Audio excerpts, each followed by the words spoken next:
Pemirsa Dewan Pengupahan Kabupaten Badung telah menetapkan upah minimum kabupaten atau UMK Kabupaten Badung tahun 2024.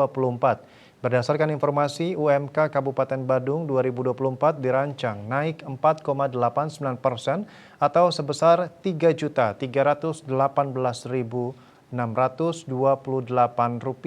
dari tahun sebelumnya, yakni Rp3.163.837.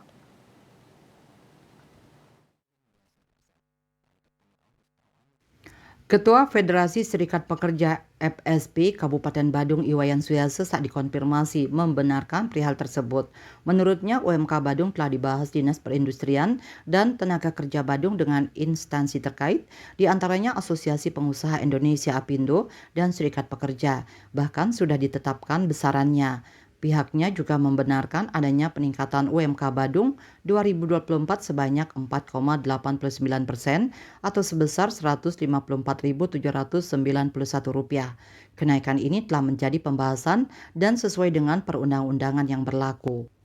Kendati kenaikan UMK 2024 dinilai Wakil Ketua 1 DPRD Badung itu tidak seberapa, namun semua itu telah diatur dalam undang-undang. Politisi asal Penarungan Mengui menegaskan, UMK merupakan jaring pengaman agar pengusaha mempunyai batas dalam memberikan upah pekerja dari 0 sampai 1 tahun. UMK diberikan dari dia mulai bekerja sampai 1 tahun. Kalau sudah perusahaan maju, itu wajib diberikan lebih dari itu sesuai dengan pekerjaan mereka.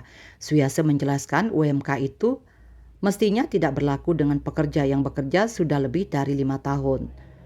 Selaku Ketua Federasi, Suyase berharap agar pengusaha atau manajemen di Badung yang bergerak pada bidang pariwisata dan jasa agar selalu memperhatikan pekerjanya. Bali Post melaporkan.